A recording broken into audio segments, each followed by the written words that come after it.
here with that last thought about this climate change nonsense. That we have to understand the forces we're up against. They're very powerful, and they want to keep the establishment intact. They want to keep this conveyor of death going through economic destruction, but through creating more and more extreme poverty where people lose their will to live, where it's literally killing people out on the streets of America, a land of milk and honey. And we're tolerating this crap, what they've done to us.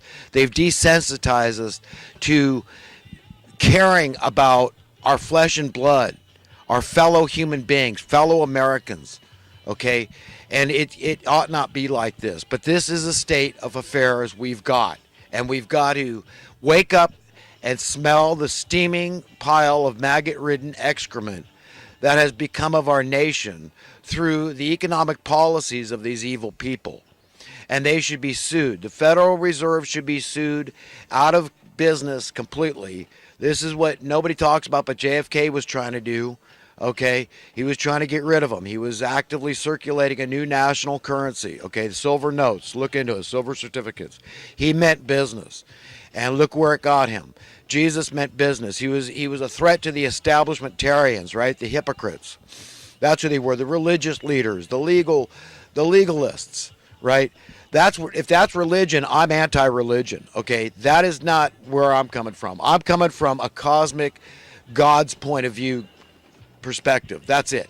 That's the perspective we've all got to take in this matter. We've got to be empowered from on high to approach the highest offices in the land. Okay, that's these highfalutin politicians who illegitimately legitimize this debt. Okay, this is a bad thing, and these people, if they have their way, will never be out of debt.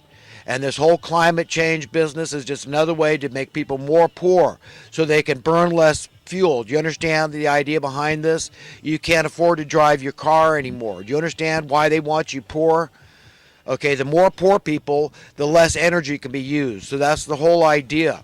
That's the pretext. That's the pretense. That's the justification. That's the context for why they're doing this to us. Deliberately impoverishing us, and they got us our heads spinning. They're hitting us on so many fronts with the immigration thing, and everything is phony. The refugee thing, and then they try to say you're not compassionate, you're a xenophobe. And I'd say, look, my retort is, look, after we solve our own problems in America, okay, and that means extreme poverty, okay, that's got to be solved, then we've got no business importing more people. I'm very compassionate, but I say let's do this in an orderly fashion that makes sense, that is logical. And before we start telling everybody else how to run their lives, let's get it together ourselves here at home first, America. Okay, and these same people that are saying that we should let in all these unvetted, illegal migrants from all over the world, these war-torn countries, they've started the wars, these dubious wars. That's an industry. Think of all the people that would be threatened by solving extreme poverty. That is the biggest threat of all. Okay? And this should never have come to this point. But this is where we are. We've got to deal with it. We've got to change this thing. This course has to change, this trajectory of death and destruction and the inducement of extreme poverty and greater wealth and income disparity. This can't go on forever. This is economic regression, social economic regression. This is anti-progress. This is not right. This is clearly wrong. And we've all got to understand what's behind every evil in the land. It goes back to what Jesus taught. It's the money, stupid. It's the root of all the evil, the love. And as long as the people that love the money the most are in charge of it, we've got this problem. All you people that say, well, we don't need to get rid of money altogether.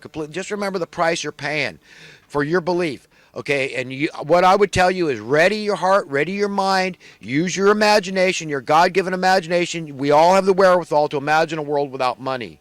Okay, and that's what you need to do, because believe me, you can do it. You may not be able to imagine a world where we're all walking around naked, okay? I can't really do that either, okay, because I kind of like clothes, to be honest with you. I'm kind of a modest guy. You're not going to catch me naked anywhere, probably. No, it's unlikely. But the point is that the money thing, that is a clear and present threat to humanity's welfare, and we've all got to get this through our noggins. It has to go. It is a competing God, is the way God sees this thing. It competes for our love and our affection and our reverence, our attention. It's true. I mean, who isn't a money lover? In all honesty, be honest. I mean, how can you not love money? It pays your bills. I mean, duh, stupid. Of course you love money. That's why you go to school and get a great education, so you have a great career and you have financial security, financial freedom. You know, just buy this lie, this social Darwinian economic system, hook, line, and sinker. And just believe, well, the best and brightest are at the top, and if they can't figure it out, if they're incompetent, there's no hope. Just abandon hope. Jump on the bandwagon, man. Become one of us. Just forget everybody else, the weak links, let them perish. Just take care of yourself, man. Join the rat race. Dog eat dog. Social Darwinian economic principles. Just go ahead and devour your neighbor. It's okay. It's okay. Do it through getting into real estate. Become a special interest group. Get into Airbnb. Do what you can, okay? Just become a lender. Okay, become part of the dubious warfare industrial complex. Become part of the crime industrial complex. Become an attorney or in law enforcement or whatever. Just something that revolves around the problem, because these people are bent on keeping the problems intact forever and just growing the problems. Get into the social welfare industry. Become a social worker, right? Do you understand all the problems? Get into abortion. Women can't afford to have babies anymore. So you be an abortionist or work in an office, be an assistant at the abortuary. Okay? Do you understand? Be a prostitute. Go sell crack. Okay, as long as it's illegal, it's going to be taboo, then people are going to want it 10 times more. There's going to be that much more of a market for it. That's the way it works. Believe it or not, like it or not, that's the reality. Ask any psychologist, will tell you, yes, it's true that people want those things that they're told they can't have. Okay, and you can say, well, that's wrong. They're evil. They're bad. They're rebellious. They're tough. When half the laws in the country are made, they're arbitrary and capricious. They don't make sense. They're illogical. They're based on, this drug this is a controlled substance. It may not ever have hurt anybody, but we kind of control it. You see, they become like the kingpin mafiosos. That's what so many of our laws are based on. So it's not immoral to break that law, but it is illegal. So you better fear us. And where's their power coming from? It's the satanic power. The money printing press. If the Federal Reserve said, no, we're not lending any more money, we're not going to print anymore. And the politicians, they said, no, we're not going to borrow anymore. Well, they'd be out of paycheck for one thing. They would never do it. It'd be like cutting their own throats. So they won't do it. And the Federal Reserve is more than glad to put us under more and more debt forever. Just enslave the people. And who's it fallen on? Well, if your numbers are increasing, it's not falling on your back. They're killing people. There is a price on everybody's head. They want to commit genocide on an unthinkable level, unspeakable level. Look up the Georgia Guidestones. Understand the monsters we're up against here. We've all got to come out of our stupor. They've mesmerized us. They've got us under some sordid spell of sorcery, okay, and perversion. They're diabolical to the nth degree. They're cunning. They're serpents. That's how they think. And remember, they don't care about conscience. Because normal people that care about their conscience, they care about their soul. They care about their honor and their integrity, where they're going from here, and answering to an almighty creator God for their belief systems and why they did this, why they did that. And the fact that God's not stupid, he's not going to listen to a lot of psychobabble in my head or your head or anybody else's head. This is serious business, man. This is about where we're going from here, about eternal salvation.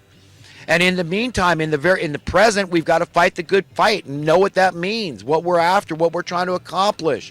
Winning friends over to the side of truth, the light, to God, God's friends. These are his treasures, his souls. And then they go out and do more work, okay, for him. They stick their necks out there. They're not cowards, because they know even if they get killed, God can raise up servants right out of the dust. This is the power of the Almighty God. We're very powerful beings. The human being, we're created just a little lower than the angels. It's our job. It's our place. We've got to put on our big boy and girl pants and big boy and girl shoes, and we've got to step up to the plate And we've got to say no to evil. We've got to say no for, even if we don't care about our own lives, we've got to do it for somebody else, our children, your children, somebody else's children, for the next generation. We've got to give a damn, or else we're not going to go to a better place if we're not found deserving and worthy.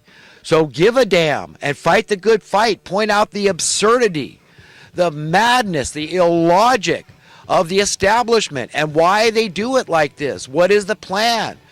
Okay, what is the method of this madness? Why do they do this? Why do they need the problems to persist? Why do they need this debased currency through an ever-increasing cost of living, through this anti-progress, through this mass regression, socially, economically? This is what they want to do. They want the problems to never go away. And if they get their way, they never will. Our cost of living must go down. Our currency must go up in worth. Our sense of security and freedom must go up. Okay? Either that, or all we have to do is just wait for the wrath of God to be poured out in full strength. That's it. And I'm not going to wait silently on the sidelines. I'm going to speak out to the bitter end. As long as there's breath in my lungs and I feel like I'm serving God and serving humanity, I'm going to keep on yammering away. And I'm sorry. I'm sorry I'm so long-winded. I don't mean to be. I wish I could say everything I have to say in a nutshell, be very succinct, and get on with my day. I've got other things to do, just like everybody else out there. I like to spend many hours a day listening to the Alex Jones Show. I'm overwhelmed now because he's putting out 8 or 10 hours a day. He wants to go to 24-hour broadcasting. It's all very stressful, but in a way I just let it go. Oh, well, I'm never going to get to it. I'll bookmark these videos, but I'm never going to have a chance. I'm never going to have the time to watch them, which makes me kind of sad because I'm a big fan of the show and I don't want to miss a tidbit of this very rich information that they have on the show and all these great guests they have. So I watch enough of it, and I guess I have to be satisfied. There's nothing I can do. If I don't have the time, I don't have the time. Because once a week, I like to do what I can. Like I said, I've got to speak out. Until I'm hearing somebody in one of these higher platforms speaking out, these high media places, I've got to hear people getting to the bottom of things. Just like myself. That's it, man. I'm just one of these guys. I'm very simple-minded. But I've read from the great economists out there, in particular Adam Smith, and I know the truth. I know what economic progress looks like. I know the difference between sound currency, sound money, and unsound currency, unsound money. I know that it's caused. I know that it's artificial.